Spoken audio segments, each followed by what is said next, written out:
Después de que mi padre falleciera, mamá exigió dinero para mis hermanos. Así que decidí investigar y... Después de que mi padre falleciera, mamá exigió dinero para mis hermanos, amenazando con limitar mi acceso a ellos. Así que decidí investigar y averiguar en qué estaba gastando su dinero. Lo que descubrí me impactó. Mi nombre es María. Tengo 24 años, me gradué de la universidad con honores y conseguí un trabajo por el que la mayoría de mis compañeros de clase matarían. Todo iba genial hasta que papá enfermó. Papá siempre fue el pilar de nuestra familia.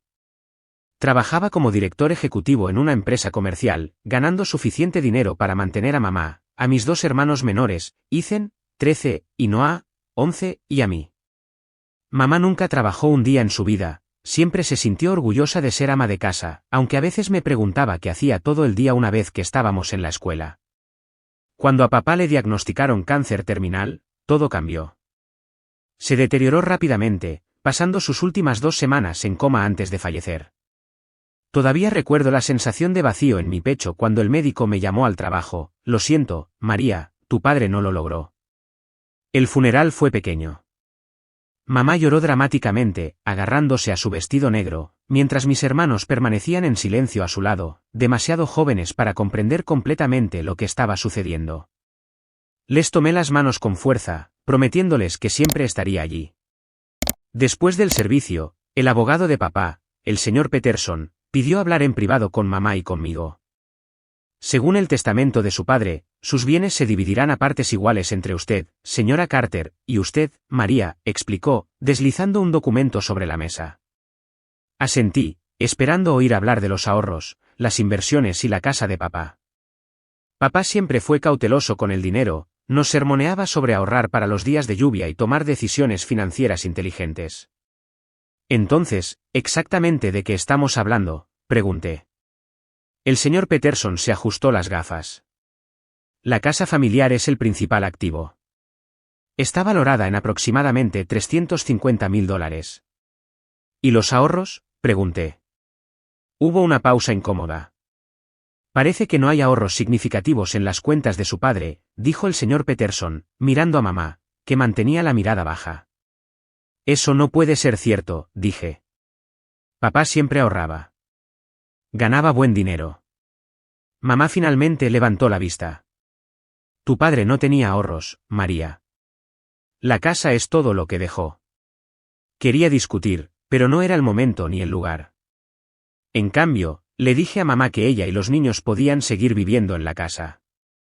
Yo tenía mi propio apartamento y un buen trabajo. Ellos necesitaban estabilidad más que yo necesitara mi mitad de una casa. En las semanas siguientes, los visité a menudo, llevando comestibles y sacando a mis hermanos para darle algo de espacio a mamá. Pero algo no cuadraba. No podía reconciliar al padre que conocía, práctico, responsable y financieramente seguro, con un hombre que murió casi sin nada en su cuenta bancaria. Una noche, mientras mamá estaba en la cocina preparando café, volví a sacar el tema. Mamá, he estado pensando en las finanzas de papá. No tiene sentido. Ganó un buen salario durante años. Los hombros de mamá se tensaron. ¿Qué estás insinuando? Nada, dije rápidamente. Solo estoy confundida. Papá era tan cuidadoso con el dinero. Gastos médicos, dijo, girándose para mirarme. El tratamiento del cáncer es caro, incluso con seguro. Era una explicación razonable, pero algo en su tono me inquietó. ¿Puedo ver los extractos de sus cuentas? Solo para entenderlo mejor. Mamá dudó, luego fue a su dormitorio. Regresó con una sola hoja de papel y me la entregó. Este es el extracto final, dijo. Como puedes ver, solo quedaban $372.04. Me quedé mirando el papel. Era auténtico, mostrando la cuenta de papá con solo unos cientos restantes. Pero no mostraba ningún historial, ni retiros, ni transferencias. ¿Había otras cuentas?, pregunté. No, dijo mamá con firmeza. Esta era todo. Tu padre nunca tuvo grandes cantidades ahorradas, María. No sé por qué pensabas lo contrario. Dejé el tema, no queriendo alterarla más, pero las preguntas persistieron. Mamá y los niños se establecieron en una rutina sin papá. Yo los visitaba cuando podía, pero el trabajo me mantenía ocupada. Entonces, unos 3 meses después de la muerte de papá, mamá me llamó. María, estamos teniendo problemas de dinero, dijo, con la voz tensa. Necesito ayuda con las facturas. ¿Cuánto necesitas?, pregunté. Los impuestos sobre la propiedad vencen pronto, y está la factura del agua, la electricidad, se interrumpió. Odio pedir, pero los niños necesitan zapatos nuevos y la despensa se está vaciando. Puedo enviarte $700, ofrecí. Sería ajustado con mi alquiler pendiente, pero la familia es lo primero. Hubo una pausa. Eso no es suficiente. Los niños necesitan mucho ahora mismo. Son niños en crecimiento. Mamá, estoy intentando ayudar, pero tengo mis propios gastos. Tal vez sea hora de que consideres buscar trabajo. Su respuesta fue inmediata y tajante. Nunca he trabajado y no voy a empezar ahora. Cría 3 hijos, ese fue mi trabajo. Pero papá ya no está para. No voy a discutir esto más, interrumpió. O ayudas a tu familia como es debido, o no lo haces. Estoy esperando el dinero. Y luego colgó. La brusquedad de su respuesta me dejó atónita. Esto no era como mamá, o tal vez sí lo era, y nunca lo había notado antes. Al día siguiente, conduje hasta su casa sin llamar primero. Mamá no estaba en casa, pero mis hermanos me dejaron entrar. Parecían más delgados de lo que recordaba. Abrí el refrigerador, estaba casi vacío, medio galón de leche, algunos condimentos y una sola manzana. ¿Siempre está así de vacío el refrigerador?, pregunté, tratando de mantener mi voz neutral. Noah asintió. Casi siempre. Mamá dice que la comida es cara ahora. Cerré la puerta del refrigerador, con un nudo formándose en el estómago. Algo iba muy mal aquí. Cuando mamá regresó a casa y me encontró con los niños, su sonrisa pareció forzada. ¡Qué sorpresa!, dijo, dejando su bolso. Noté que era uno nuevo, de marca de diseñador, si no me equivocaba. Quería ver cómo estáis, respondí, señalando el refrigerador vacío. ¿Qué está pasando, mamá? Los niños dijeron que esto es normal. Ethan y Noah parecían incómodos, cambiando su peso de un pie a otro. Me sentí mal por involucrarlos, pero necesitaba respuestas.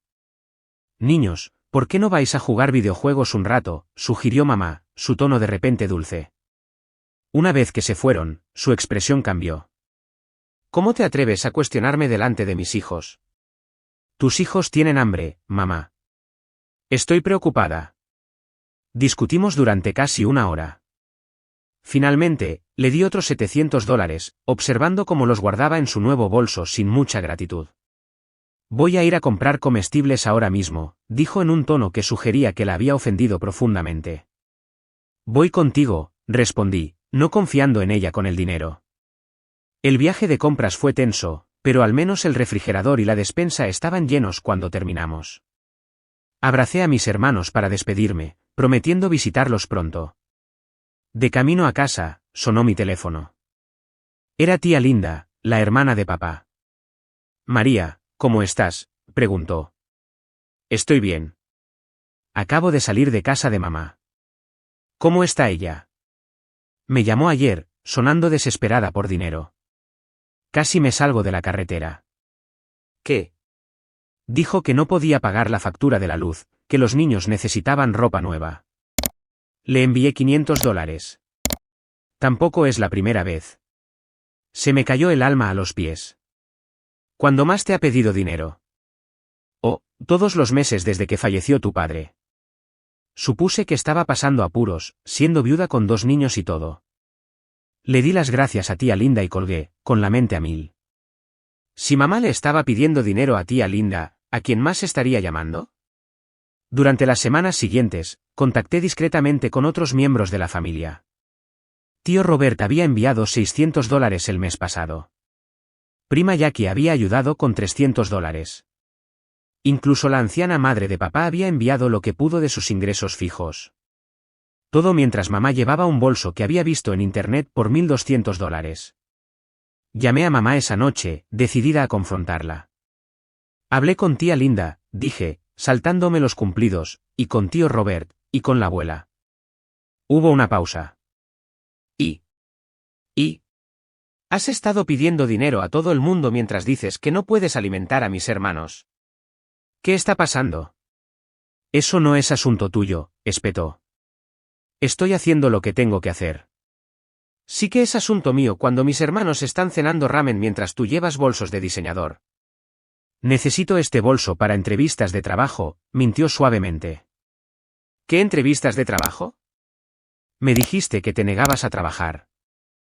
No puedo trabajar, cambió de táctica. Mi salud no me lo permite. Esta era la primera vez que oía hablar de problemas de salud. ¿Qué problemas de salud? Muchas cosas, María. Cosas que no discuto con mi hija. Respiré hondo. Mamá, esto tiene que parar. Necesitas conseguir un trabajo. Pedir limosnas a todo el mundo es vergonzoso. ¿Vergonzoso? Su voz se elevó. Lo vergonzoso es lo poco que te importa tu familia. Necesito más dinero este mes, María. No $700. Necesito al menos $2000. ¿Qué? De ninguna manera. Ya te he dado. Si no ayudas, interrumpió, podría tener que limitar tu acceso a tus hermanos, por su bienestar emocional, por supuesto. La amenaza me golpeó como una bofetada. No te atreverías. Pruébame. Le envié los $700 habituales esa noche, furiosa y dolida. Ella respondió con un mensaje de texto, no es suficiente. Te lo advertí. Fiel a su palabra, mis hermanos dejaron de contestar mis llamadas al día siguiente. Al principio, oía el timbre, luego nada, directamente al buzón de voz. Tampoco respondían a los mensajes de texto. Después de 3 días de silencio, conduje hasta su escuela y esperé fuera. Cuando Ethan y Noah salieron, parecieron sorprendidos de verme. ¿Por qué no estáis contestando a mis llamadas?, pregunté, abrazándolos a ambos. Noah bajó la mirada. Mamá nos quitó los teléfonos. Nos dio estos viejos en su lugar. Sacó un teléfono plegable de su bolsillo. Bloqueó tu número, añadió Ethan en voz baja. Dijo que ya no deberíamos hablar contigo porque no quieres ayudarnos. Te llama codiciosa y egoísta, dijo Noah, con los ojos llenos de lágrimas. Dice que tienes mucho dinero pero que no te importa si nos morimos de hambre. Me arrodillé a su altura. Escuchadme. Os quiero a los dos más que a nada. Mamá y yo estamos teniendo algunos desacuerdos sobre el dinero, pero no tiene nada que ver con vosotros. Siempre estaré aquí para vosotros. Conduje a casa con un plan formándose en mi mente. Mamá estaba manipulando a todo el mundo, incluidos mis hermanos. Si quería mantener mi relación con ellos, necesitaba seguirle el juego, por ahora. Al día siguiente, le envié a mamá otros $1000. En cuestión de horas, sonó mi teléfono. María, cariño, la voz de mamá era melosa. Gracias por el dinero. Sabía que entrarías en razón. Por supuesto, mamá. La familia es lo primero, ¿verdad? Absolutamente. ¿Por qué no vienes a cenar este viernes?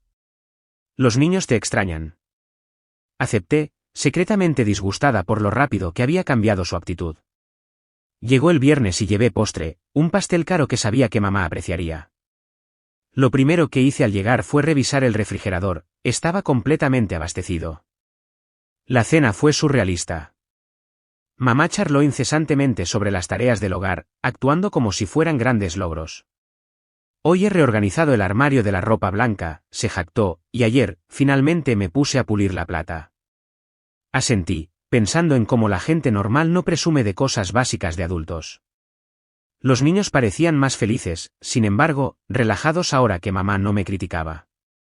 Solo eso hizo que el dinero extra valiera la pena. Al mes siguiente, volví a enviar $1700, sin que me lo pidieran.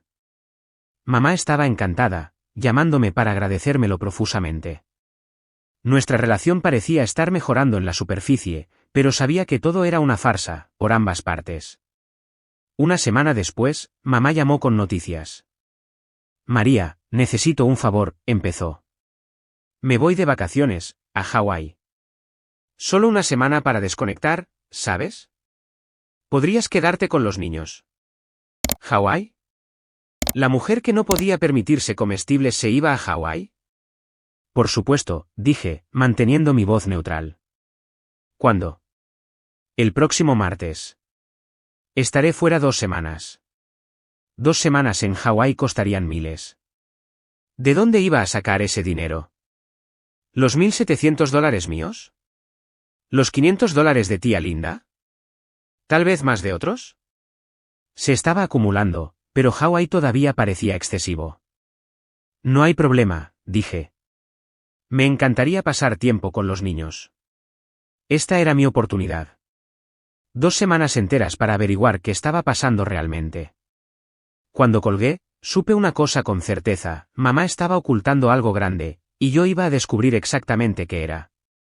El día que mamá se fue de vacaciones a Hawái, llegué a la casa con mi bolsa de viaje y una misión.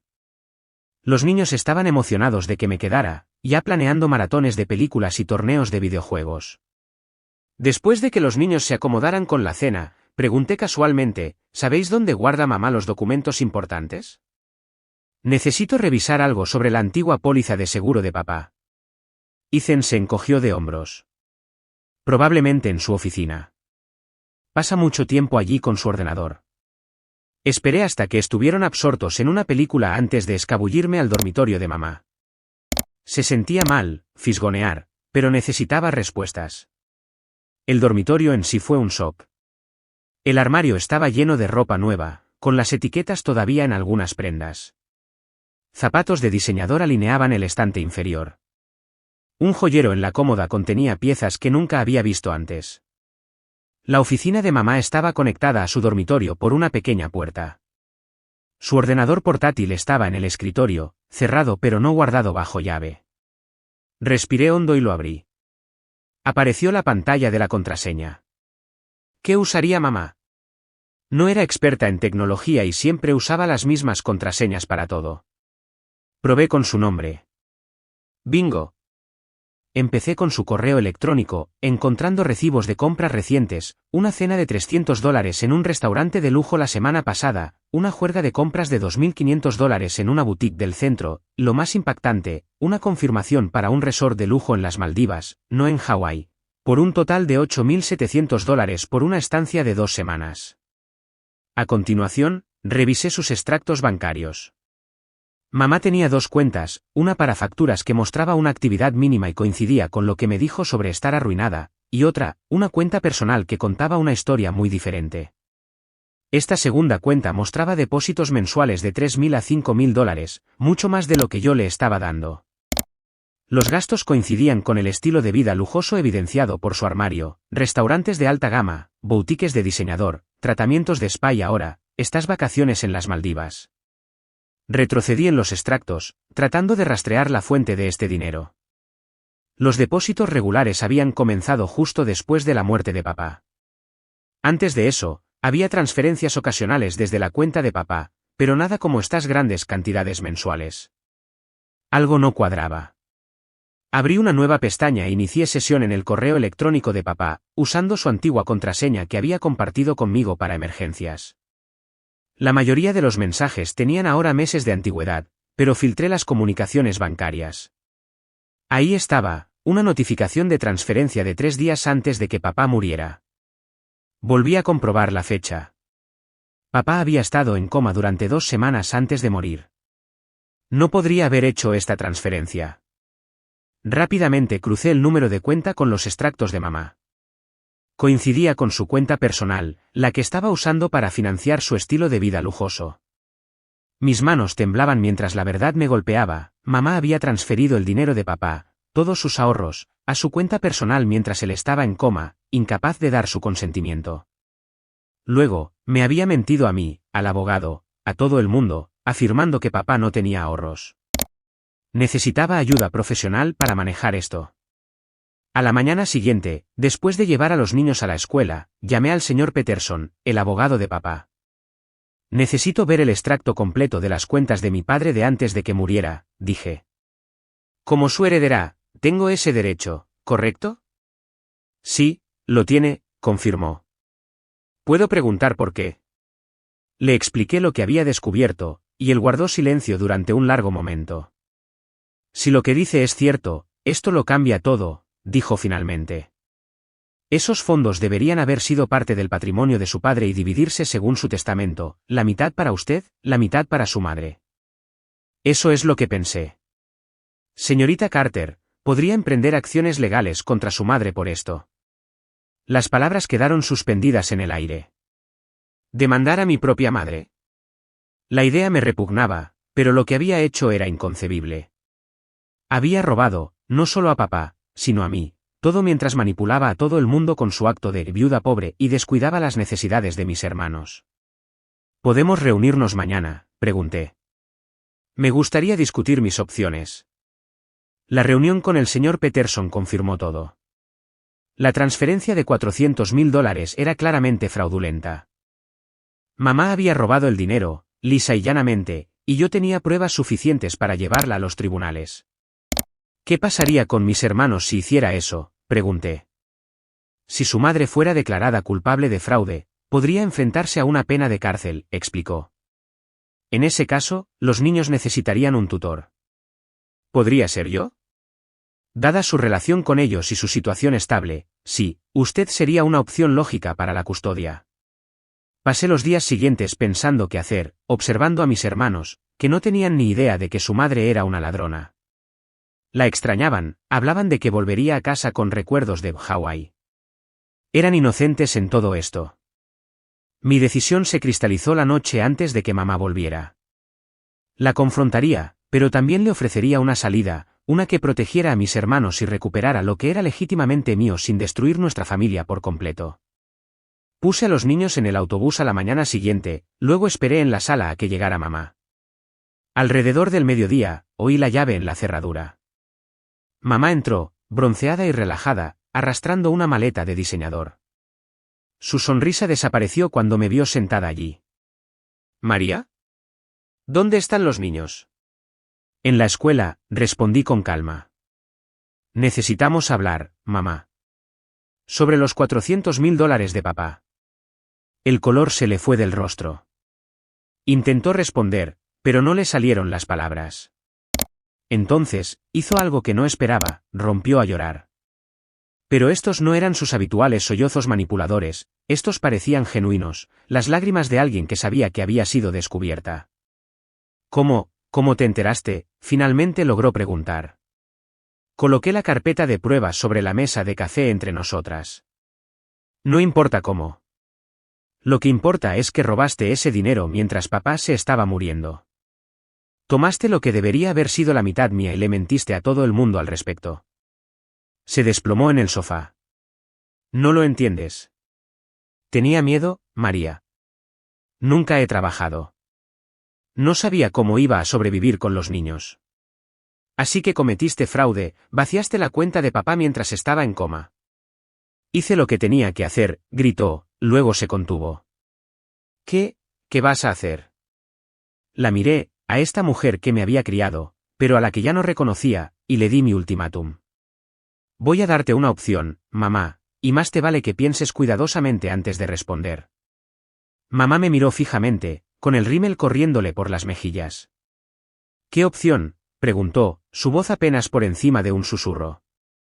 Opción 1, llevo estas pruebas a la policía. Serás acusada de fraude y robo. Es probable que vayas a la cárcel, y solicitaré la custodia de Ethan y Noah. Jadeó. No te atreverías. Se quedarían huérfanos. No lo harían. Me tendrían a mí, la corregí. Opción 2, me das mi mitad legítima del dinero de papá, $200.000. Estableceré fondos fiduciarios para la educación universitaria de los niños con mi parte. Tú conseguirás un trabajo, uno de verdad, y empezarás a actuar como una madre responsable. Y me darás acceso a tu cuenta para que pueda controlar tus gastos y asegurarme de que los niños están siendo atendidos adecuadamente. El rostro de mamá se contorsionó de ira. ¿Cómo te atreves a intentar controlarme? Soy su madre. Una madre que deja que sus hijos pasen hambre mientras ella se va de vacaciones a las Maldivas, le repliqué. Una madre que roba a su marido moribundo y le miente a todo el mundo. Se quedó en silencio, la verdad de mis palabras calando hondo. Esas son tus opciones, mamá. Cárcel y perder a los niños, o cooperar y mantener a tu familia. Tú eliges. No puedes hablar en serio. Los niños me necesitan. Los niños necesitan comida en el refrigerador. Necesitan estabilidad. Necesitan una madre que no los use como peones para extorsionar dinero a los familiares. Mamá se cubrió el rostro con las manos. Me odiarán si se enteran. No tengo intención de contárselo, al menos no hasta que sean adultos. Entonces podrán formarse su propio juicio. No se trata de castigarte, mamá. Se trata de hacer las cosas bien. Levantó la vista, con los ojos buscando en los míos alguna flexibilidad. No encontró ninguna. Está bien, concedió. Lo haré. Las semanas siguientes fueron un torbellino de actividad. Abrí una nueva cuenta para los fondos transferidos e inmediatamente establecí 2 fondos fiduciarios universitarios para mis hermanos. Mamá, sorprendentemente, encontró trabajo en una oficina de bienes raíces local en 2 semanas. Resultó que tenía habilidades que nunca había usado durante su matrimonio con papá. Los visitaba todos los fines de semana, revisando el refrigerador, siempre abastecido ahora, y pasando tiempo con mis hermanos, que estaban encantados de que mamá y yo parecíamos llevarnos mejor. No tenían ni idea de nuestro acuerdo, y yo planeaba mantenerlo así. Una noche, unos 2 meses después de nuestra confrontación, mamá y yo estábamos sentadas en el porche trasero mientras los niños jugaban videojuegos dentro. Hoy he tenido mi primera visita, dijo. El cliente parecía interesado. Eso es bueno, respondí, manteniendo todavía cierta distancia emocional. María, dudó, sé que probablemente no quieras oír esto, pero, lo siento. Estaba aterrorizada después de que tu padre muriera. No sabía cómo cuidarme a mí misma, y mucho menos de los niños. Eso no excusa lo que hiciste. No, no lo excusa, convino, sorprendiéndome. Pero quiero que sepas que estoy intentando cambiar. Este trabajo, se siente bien ganar mi propio dinero. Debería haberlo hecho hace años. Asentí, no estando del todo lista para perdonar, pero reconociendo su esfuerzo. Solo sigue haciendo lo correcto por Ethan y Noah. Eso es lo que importa ahora. A medida que pasaban los meses, nuestra nueva normalidad tomaba forma.